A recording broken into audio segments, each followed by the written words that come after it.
अस्सलाम वालेकुम my dear friends, कैसे हैं आप सब लोग। आज हम 2023 की पहली वीडियोस अपलोड करेंगे कि रेशमा जी की। रेशमा जी का ताल्लुक बताती हैं कि बचपन में उनके माँ बाप का इंतकाल हो गया था, तो उनके नाना नानी ने उनको पाला। उनको बहुत ज़्यादा लाल शहबाज कलंदर से लगाव था, तो वो अक्सर वहाँ जाती थी। जब वो थोड़ी बड़ी हुई, उनके भाई बड़े थे, 2 बहन भाई थे, वो बड़े हुए तो उन्होंने उनके लिए मन्नत मानी कि अगर इनकी शादी होगी तो आके अपनी मन्नत पूरी करेंगी लाल शहबाज कलंदर पर। जब उनकी मन्नत पूरी हुई, उनके भाई की शादी हो गई, तो वो लाल शहबाज कलंदर आई और वहाँ पर वो मनकबत लाल शहबाज कलंदर रख पतियों वाला झूले लालन कर रही थी। तो वहाँ पर कराची स्टूडियो रेडियो स्टूडियो के जो प्रोड्यूसर थे वो भी वहाँ मौजूद थे। जब उन्होंने उनको सुना तो उन्होंने उनसे कहा कि क्या आप रेडियो के लिए गाएंगी। तो रेशमा जी कहती हैं कि मुझे रेडियो पे गाने का बहुत शौक़ था। मैं समझती थी शायद एक डब्बा है और जिसमें से आवाज़ आती है, वल्लाह आलम ये किस तरह से आवाज़ आती है। तो मैं काफ़ी परेशान होती थी और कहती थी मैं चाहती थी कि मैं भी रेडियो पे गाऊं। तो कह रही मैंने उनसे हामी भर ली। तो उन्होंने मुझे एक डबिया पर या कागज़ के टुकड़े पर कराची स्टूडियो रेडियो स्टूडियो का एड्रेस लिख के दे दिया। कहती वो मैंने अपने पास संभाल के रख लिया, लेकिन 2 साल तक मैं वहाँ ना जा सकी। कहती 2 साल बाद मुझे कुछ याद आया कि मुझे रेडियो पे गाना चाहिए। तो कहने लगी मैंने घर वालों से कहा चलो कराची चलते हैं, समंदर देखेंगे, घूमेंगे।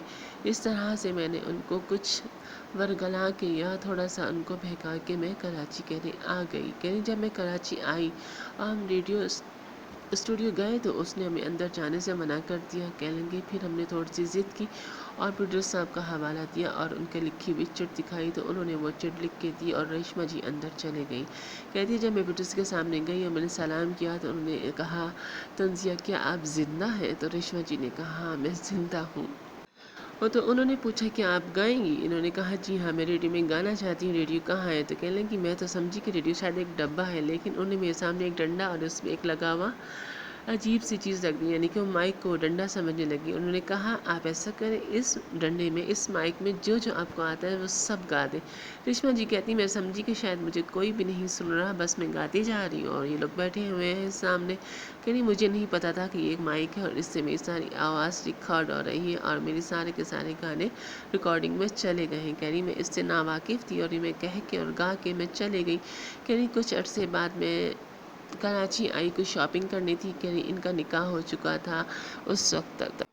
कहने लगी जब मैं टांगे में जा रही थी मैंने देखा कि सामने अखबार एक रसाला टंगा हुआ जिसमें रेशमा जी की तस्वीर लगी है।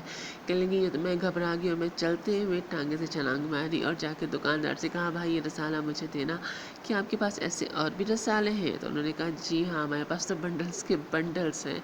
रेशमा जी कहने लगी मैं तो शॉपिंग भूल गई और सब कुछ भूल गई और वहाँ पे सपने गाँव आई और अपने नाना को बताया कि कुछ इस तरह से हुआ है कि मेरी तस्वीर अखबार में लग गई है और तमाम दुनिया को पता चल गया है। रेशमा जी कहने लगी मैं काफ़ी घबरा गई, ऐसा ना हो कि मेरा निकाह टूट जाए, अब कुछ ख़ानदानी प्रॉब्लम्स आ जाएंगे।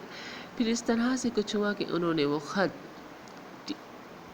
रेडियो स्टेशन लिखा और प्रोड्यूसर से कहा कि आपने हमारी सारी तस्वीरें छाप दी हैं, जिससे मुझे बहुत मसला है। प्रोड्यूसर साहब ने कहा कि आप कहाँ गायब हो गई है, आपकी आवाज़ तो इस वक्त पूरी दुनिया में पूरे पाकिस्तान में बहुत ज़्यादा सुनी जा रही है और अयूब खान जो उस वक्त के जनरल थे वो आपको लाइव सुनना चाहते हैं, इसके लिए आपको कराची आना होगा। लेकिन वो ना मानी तो प्रोड्यूसर साहब खुद ही वहाँ चले गए और उनके बड़ों को बताया कि कुछ इस तरह से इनकी आवाज़ बहुत ज़्यादा पसंद की जा रही है, जिसे जनरल अयूब सुनना चाहते हैं लाइव, तो इसके लिए उनको पिंडी जाना पड़ेगा।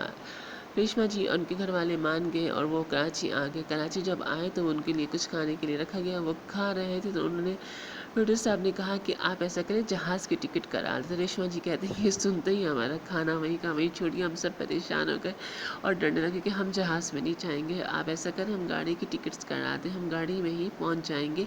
हो सकता है हम गाड़ी में इतनी जल्दी पहुँचे कि जहाज़ से पहले भी पहुँच जाएंगे। ریشما جی کہتی ہیں پھر صاحب نے ہمیں کہا کہ میں تو آپ کو اب مارنا چاہتا ہوں کیونکہ آپ نے مجھے بہت پریشان کیا، میں آپ کو جہاز میں ہی لے کے جاؤں گا۔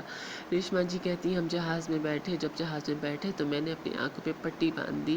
میں سمجھی کہ جہاز چل اٹھ کے پہنچ گیا ہے، لیکن جہاز وقت پہنچا نہیں تھا کیونکہ جب انہوں نے جہاز کی دوسری طرف دیکھا تو جہاز کی سائڈ چینج تھی، وہ سمجھی کہ شاید پہنچ گیا ہے، لیکن جب انہوں نے کھڑی ہوئی تو ان کہا بیٹھ جائیں، ابھی نہیں پہنچا۔ تو ریشما جی کہتی ہیں پھر میں نے اپنی آنکھوں پہ پٹی باندھی، جہاز اڑ گیا، اور جب جہاز اڑا تو سستے میرے سامنے چائے لا کے رکھی۔ انہوں نے کہا ریشما جی چائے پینے کری، میں نے ہاتھ مارا اور چائے ساری گر گئی، میرے سارے کپڑے گندے ہو گئے۔ انہوں نے میرے کپڑے صاف کیے اور اس طرح سے کہہ رہی ہم پنڈی اسلام آباد پہنچی۔ کہتی میں جیسے ہی پنڈی اسلام آباد پہنچی تو میرے 100,000 روپے کی نیاز دی، شکر ہے کہ ہم خیریت سے صحیح سلامت پنڈی پہنچ گئے ہیں۔ ریشما جی کہتی ہیں پھر میرا گانا وہاں سنائے گا، جنرل ایوب کو بہت پسند آیا۔ اس طرح سے ریشما جی پوری دنیا میں ایک جانی پہچانی صحرائے بلبل بن گئی، ان کی آواز پوری دنیا میں جانی گئی۔ ریشما جی نے انڈیا کے لیے بھی گانا گایا، اس کی کہانی بہت مختلف ہے، اس پہ بھی کبھی بات کریں گے، اور ریشما جی کی اور زندگی کے بارے میں بھی ہم اس طرح کی ویڈیوز بنائیں گے اور تمام ایکٹرز پہ بھی بنائیں گے اور آپ سے بات کریں گے۔ آپ سنیں گے تو ہم سنائیں گے۔ آپ کو ہمارا چینل لائک، شیئر اور سبسکرائب کرنا ہوگا اور ہمارے ساتھ بنے رہنا ہوگا تاکہ ہم آپ کو اس طرح کی ویڈیو سے آگاہ کرتے رہیں۔ Thank you, bye bye, take care.